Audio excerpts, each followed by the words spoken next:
Chairman Peoples Party Bilawal Bhutto Zardari نے ملتان کے ضمنی الیکشن کے حوالے سے اپنے ویڈیو پیغام میں عوام سے پیپلز پارٹی کے امیدوار علی قاسم گیلانی کو ووٹ دینے کی اپیل کی ہے۔ بسم اللہ الرحمن الرحیم، السلام علیکم۔ میں ملتان کے عوام سے بات کرنا چاہ رہا ہوں۔ کل 19 مئی کو بائی الیکشن ہونے جا رہے ہیں۔ علی قاسم گیلانی پاکستان پیپلز پارٹی کا امیدوار ہے۔ میں آپ سب سے درخواست کرتا ہوں کہ آئے، باہر نکلے، بڑی تعداد میں تیر پر موڑ لگائیں اور پاکستان پیپلز پارٹی کے امیدوار کو جتوائیں تاکہ علی قاسم گیلانی صاحب نیشنل اسمبلی میں آ کے میرے ساتھ مل کے کام کر سکے، ملتان کا آواز بن سکے اور ہم سب سے بھر کر آپ کے مسائل کا حل نکال سکے۔ پاکستان پیپلز پارٹی نے یہ فیصلہ کیا ہے کہ نیشنل اسمبلی میں ہم ایک مثبت کردار ادا کریں گے۔ جہاں حکومت کا اچھا پالیسی ہوگا وہاں ہم اس کا تعریف کریں گے، اور جہاں بہتری کا گنجائش ہوگا وہاں ہم اپنا موقف اٹھائیں گے۔ یہی طریقہ ہے کہ سیاست کیا جائے اور عوام کے مسائل کو ترجیح دیا جائے، جبکہ ہمارے مخالفین صرف نفرت اور تقسیم اور منافقت کا سیاست کرتے ہیں، اور امید ہے کہ ملتان کے عوام ایک بار پھر 19 مئی کو ان نفرت اور تقسیم کے سیاستدانوں کو شکست دلوائیں گے، پاکستان پیپلز پارٹی کے عوامی سیاست کو جتوائیں گے، تیر کو جتوائیں گے، علی قاسم گیلانی کو جتوائیں گے۔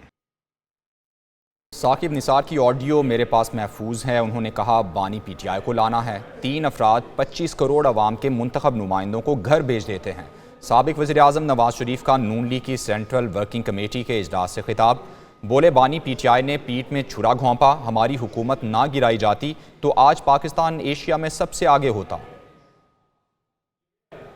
2013 میں آ کر سب سے پہلے حکومت سنبھالنے کے بعد نواز شریف کہاں جاتا ہے؟ نواز شریف جاتا ہے بنی گالا۔ کس کو ملنے کے لیے؟ عمران خان کو، جو 35 پنکچر کی رٹ لگا رہے تھے، 35 پنکچر کی رٹ لگا رہے تھے۔ یہ 35 پنکچر والی بات درست نہیں ہے، اور اس سے آپ باہر نکلیں، اور میں اپنا چاہتا ہوں کہ آپ ہاتھوں میں ہاتھ ڈال کے ہم دوسرے کے پاکستان کی خدمت کریں۔ انہوں نے کہا جی اچھا جی بالکل ہم کریں گے، ہم تیار ہیں، اور اٹھنے لگے تو مجھے انہوں نے کہا جناب ہماری یہ بنی گالا کی سڑک بنا دیں۔ وہ میں نے 15 دن میں بنی گالا کی سڑک بنا دی۔ میں آپ کو وہ بتا رہا ہوں جو حقائق ہے۔ اس کے بعد مجھے نہیں پتا لگا کہ کیا ہوا۔ لنڈن چلے گئے محترم عمران خان صاحب، لنڈن پھر اپنا چودھری پرویز الہی صاحب بھی پہنچ گئے، لنڈن میں مولانا طاہر القادری صاحب بھی پہنچ گئے، لنڈن میں جن ظہیر الاسلام صاحب بھی پہنچ گئے، اور پھر وہاں پر انہوں نے بیٹھ کے جال بنا سازش کا، اس کے بعد پر آ کے دھرنوں کو شروع کر دیا پاکستان کہ ہم آپ اور باقی لوگ مل کر یہاں گورنمنٹ بنا سکتے ہیں۔ میں پرائم منسٹر تھا تو وہ مجھے میرے پاس تشریف لائے تو میں نے کہا مولانا صاحب بالکل میں آپ کی بات کا احترام کرتا ہوں، لیکن اس وقت اگر جو سنگل لارجسٹ پارٹی جو ہے کے پی کے میں وہ یہ پی ٹی آئی ہے، تو گو ان کے پاس میجورٹی نہیں ہے لیکن سنگل لارجسٹ وہی ہیں، تو ان کو بنانے دے۔ ہم میرا خیال ہے کہ یہ الزام نہ لیں اپنے سر پہ کہ ہم نے سنگل لارجسٹ پارٹی کو موقع نہیں دیا۔ آپ کو کیا اختیار ہے بھائی؟ کیا مجھے پارٹی کی صدارت سے آپ ہٹا رہے ہیں؟ اس کے بعد پھر اپنا وہ بھی نہیں، نیب کا جو جج ہے اس کو آرڈر دیا جا رہا ہے کہ 6 مہینے میں اس جعلی کیس کا فیصلہ کرے، اور جسٹس اعجاز الحسن کو اس کا مانیٹرنگ جج بنا دیا۔ تو میں یہ بھی نہیں پوچھ سکتا کہ بھی بتائیں یہ پھر جج صاحب نے کیوں استعفیٰ دیا؟ جناب چیف جسٹس بننے والے جج نے پیش وقت سے پہلے استعفیٰ دے کے وہ بھاگ گئے، کیوں بھاگے؟ پھر پوچھا تو جائے۔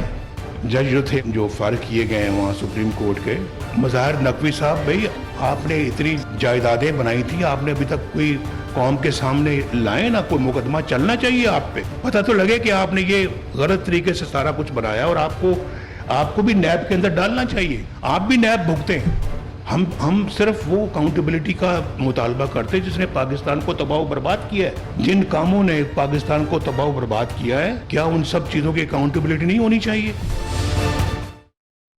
وزیر اعظم شہباز شریف کہتے ہیں کہ نواز شریف کے ساتھ زیادتی کی گئی، انصاف کے پرخچے اڑائے گئے، نواز شریف کے خلاف سازشوں سے ملک کی جڑیں ہلا دی گئیں، سیاسی جماعتیں ملک کی بہتری کے لیے نواز شریف کے ساتھ مل کر چلیں۔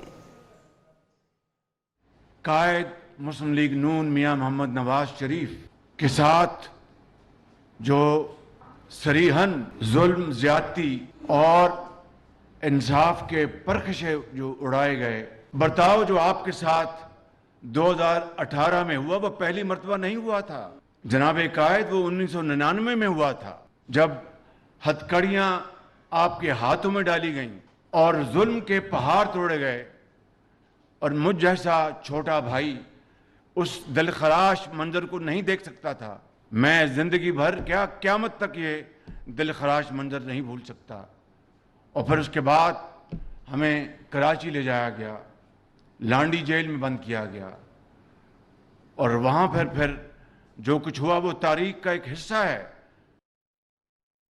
لاہور میں ہونے والے مسلم لیگ نون کے مرکزی ورکنگ کمیٹی کے اجلاس میں شہباز شریف کو پارٹی کا قائم مقام صدر بنا دیا گیا. شہباز شریف 28 مئی تک پارٹی کے قائم مقام صدر رہیں گے, جس کے بعد نواز شریف کو پارٹی کا صدر منتخب کیا جائے گا.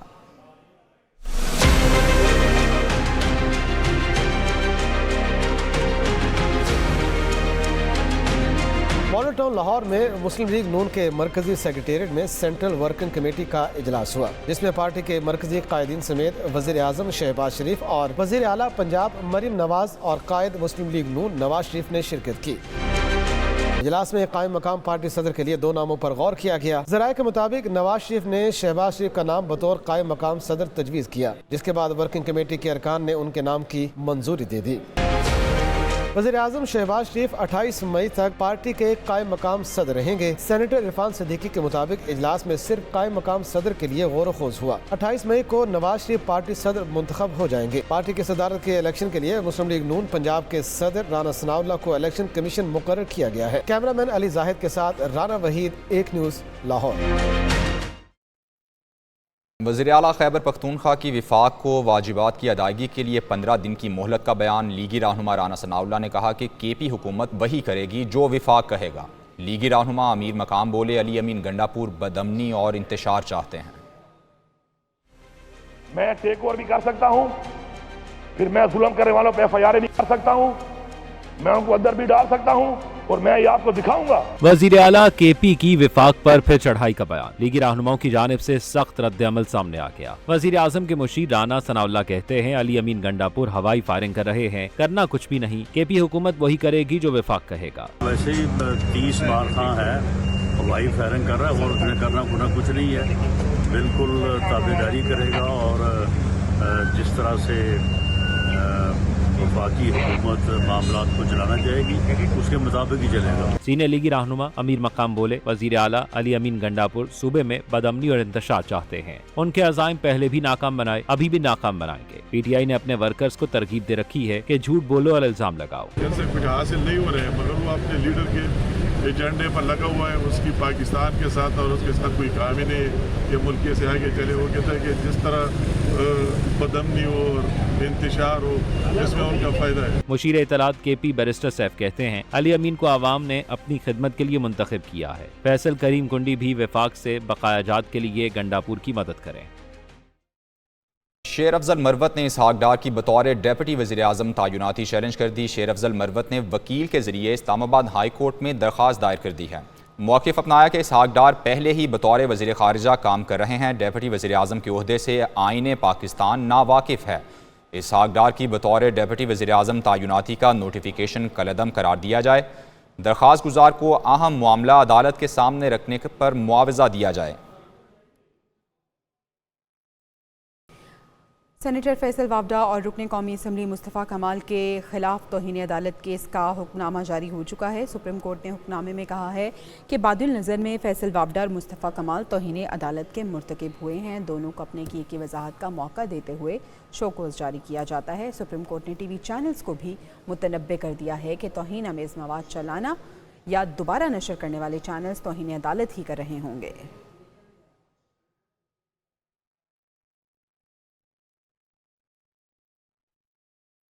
بانی پی ٹی آئی اور بشرا بی بی کے خلاف توشہ خانہ کا ایک اور کیس. بانی پی ٹی آئی پر 1 نہیں 7 گھڑیاں خلاف قانون لینے اور بیچنے کا الزام. توشہ خانہ کیس کی انکوائری رپورٹ 10 قیمتی تحائف سے متعلق ہے.